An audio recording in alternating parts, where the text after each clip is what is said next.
j'aime à dire que c'est une leçon sociale et politique permanente. Sociale parce que finalement, riche ou pauvre, noir ou blanc, jeune ou vieux, homme ou femme, on bouffe. C'est le gasoil de tous les êtres humains. Bon, il y en a qui mangent au resto du cœur et il y en a d'autres qui mangent chez Ducasse. Hein. Mais bon, on mange. Donc on a des scènes assez cocasses où des fois il y a des reines d'Angleterre et des clochards d'à côté qui sont en quatre pattes en train de désherber, qui se racontent leur life. C'est assez passionnant quoi. Et c'est pas toujours le plus cultivé qui est juste avec la nature par exemple. Et puis politique. Moi la première leçon que j'ai apprise ici, c'est éminent en termes politiques, je crois, c'est l'obligation de partage. Je crois qu'avec la nature, il va falloir arrêter, quoi. Il va quand même falloir arrêter. C'est elle qui va gagner. C'est un jour ou l'autre, mais de toute façon, on le voit. Hein. Et les tsunamis, les chauffages climatiques, et les machins, bon bah voilà.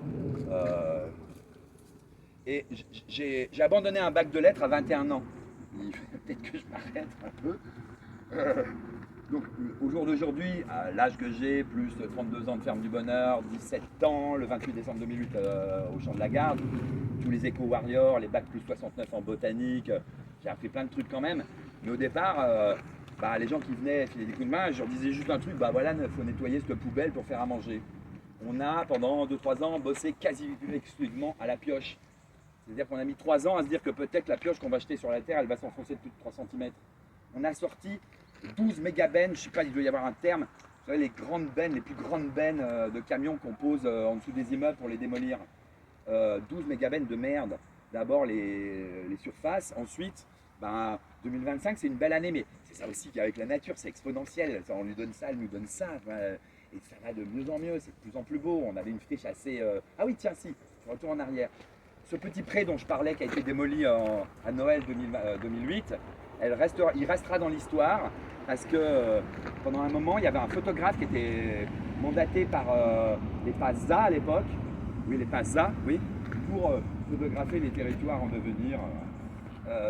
Et à un moment, Bouchin lui dit mais t'es allé au bout là voir ce que fait la ferme du bonheur. Bon, vas-y. Et le mec, il a bugué. Et pendant 10 ans, il nous a suivis ici. Et il a repris mon terme, le projet que je mène depuis que je suis petit en fait, hein, que j'ai appelé la fabrique du pré, pré comme acronyme de parc rural expérimental. Il l'a repris comme ça. Et la première fois qu'il a exposé les premières photos de ces 10 années, dans le cadre du mois de la photo, bam, il se prend un prix. Et quelques années plus tard, la photo de ce petit pré qui avait été prise au moment du rendez-vous au jardin 2 minutes avec ton monde et l'optimisme, là, elle a fait l'affiche de l'expo à la BNF, Paysage français. On voit avec mon cheval en train d'arracher une invasive. Quoi. Voilà pour la parenthèse, j'en étais où?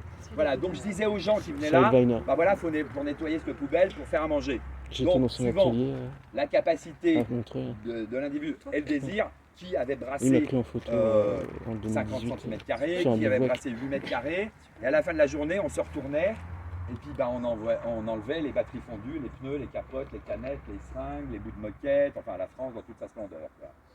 Et jamais personne n'a touché les cailloux, qui, je l'avoue, parfois n'ont de cailloux que le nom, c'est surtout du remblai, donc on a tout et n'importe quoi. On a des espèces de cailloux qui étaient des blocs de verre de toutes les couleurs. On s'est rendu compte grâce à une archéologue d'en face de la ferme, là, le CNRS, qu'en fait les élixirs du docteur Pierre, l'inventeur du dentifrice, hein, à l'époque rien n'était délocalisé, donc il avait son jardin d'aromatique et d'officinal, et puis il avait son atelier de verre pour faire ses petits flacons. Et quand les moules étaient fatigués, il venait les jeter là.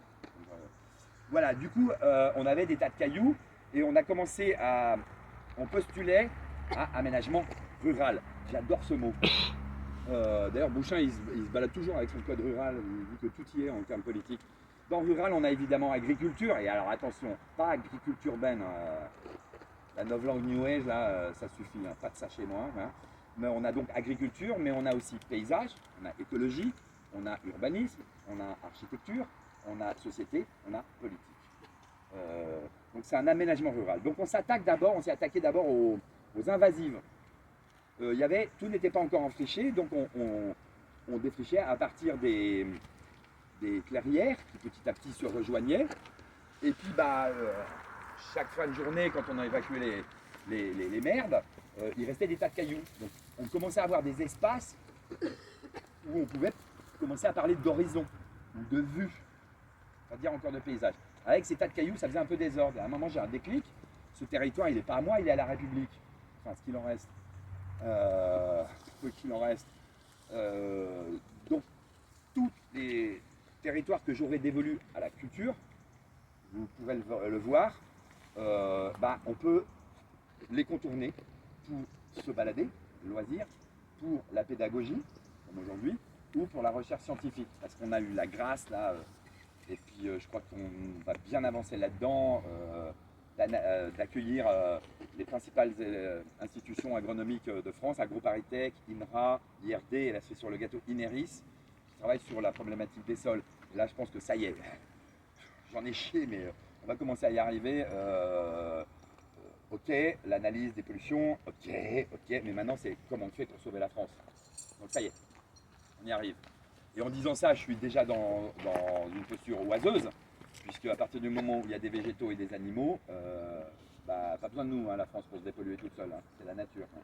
Et d'ailleurs, dans les premiers temps, on a un éco-warrior, comme il y en a beaucoup qui traînent ici, qui nous a proposé un bilan botanique, cadeau, vas-y mon cousin, et qui a atteint une 50aine d'espèces végétales, très classiques des friches métropolitaines d'Île-de-France.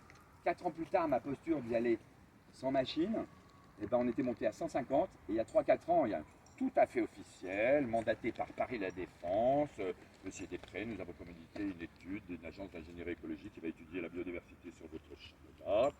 Bingo, nos 4 hectares 2 accueillent 37% de la biodiversité repérée sur les 1219 hectares de Nanterre, la majorité se trouvant au parc André Malraux à l'est et au parc du chemin de Lille à l'ouest. Dans leur rapport, noir sur blanc, ils disent sans le champ, il n'y en aurait pas autant. On joue le rôle de la survie écologique, ce qu'ils appellent corridor écologique. On est monté à 269 espèces végétales, des choses qu'on n'avait jamais faites, 138 espèces animales. Retour au caillou, digression Roger Després en 3 quarts d'heure. Donc il y avait ces tas de cailloux un peu qui faisaient désordre, donc je les ai rassemblés et j'ai commencé à préfigurer l'urbanisme, c'est-à-dire faire des lignes qui séparaient les espaces de culture des espaces publics. Et là on a un éco-warrior, une espèce d'encyclopédie de la botanique et des artisanats vernaculaires. Je l'appelle le colosse délicat. J'ai jamais vu un corps d'une telle perfection, un corps fait de travail et une générosité sociale inouïe. On l'appelle le pouce-caillou. On a commencé à faire de l'architecture en pierre sèche avec ça. Et je trouve, là-dedans, il y a quelque chose de total. Enfin, je ne sais pas si vous voyez les paysages asiatiques en rizière. Partout où des groupes humains se sont installés ou s'étaient penchés, ils ont vite compris que si vous ne voulez pas que ça soit raviné à chaque orage, il fallait faire un peu des terrasses. Et j'ai une photo en mémoire qui m'avait bouleversé, des milliers et des milliers d'hectares en rizière, en terrasse, sur des montagnes, en rizière, donc en eau, qui reflétait le sol. Il y a une notion de métagénération. On a mis des siècles, des générations, des centaines de générations à appréhender le territoire. Et on est là dans un équilibre parfait entre nature et culture. L'humain peut bosser, peut vivre avec la nature en parfaite sérénité. L'un n'attend pas à l'autre, n'empêche pas l'autre. Puis alors il y a la notion du travail, quoi. Il y a pas mal de gens qui viennent ici quand on est des fois. Vendredi dernier, on avait une entreprise en RSE, c'est mon entreprise favorite, c'est Wavestone. Ils ont le siège à la Défense, ils sont 80, il y a le PDG qui vient, il prend les chantiers les plus crasseux, ça bosse de dingue. Donc quand il y a des touristes qui viennent, ils sont un peu coupables de ne pas travailler. Je dis non, attends mon cousin, ce mouvement-là, il doit être libre, il doit être libre. Dès que tu t'emmerdes, casse-toi. De toute façon, si tu t'emmerdes, on ne va plus jamais te revoir, donc jouis. Et donc il disait, j'ai mal à l'oreille, j'ai le genou qui grince. Il dit, non, regarde cousin, là, le gros caillou là. Personne ne peut le soulever, il faut être deux. Et puis pourquoi les gros cailloux ils tiennent? Parce qu'il y a des petits, il y a des gros, et il y a des moyens. Chacun sa place. Et je me souviens de la patronne du labo d'AgroParisTech Agriculture Urbaine, qui depuis que c'est à la mode, elle a pris un peu le melon, elle passe à la télé un peu plus, ça fritait avec moi. Elle dit, non mais Roger, mais dépollué, mais tu rêves. Je dis, rappelle-toi la dernière phrase de mon bouquin. J'en ai lu d'autres depuis, j'ai oublié. La dernière phrase de mon bouquin, c'est, je rêve pas, je travaille. La dernière fois qu'elle a essayé de me coincer, non mais Roger, ça va te prendre des décennies.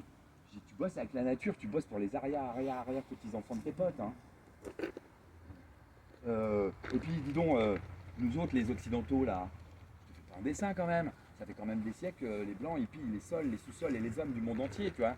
Donc moralement, c'est un peu gênant tout ça, quoi. Puis enfin, en France, on a la plus grande des fortunes.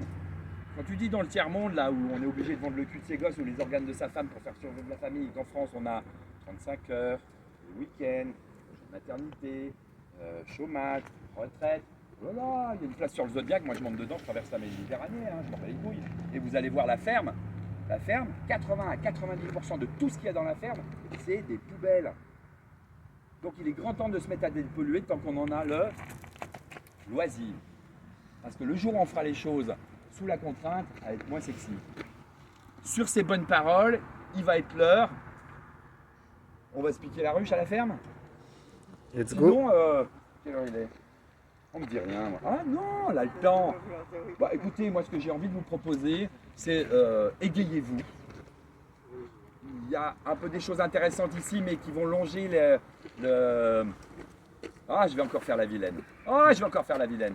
Qui vont longer l'embouchure le début de l'embouchure de l'échangeur A14 à 86. Donc là, c'est un peu le plus charmant, quoi. Donc égayez-vous là-dedans. S'il y en a qui ont envie de m'entendre jacasser, je suis toujours prêt.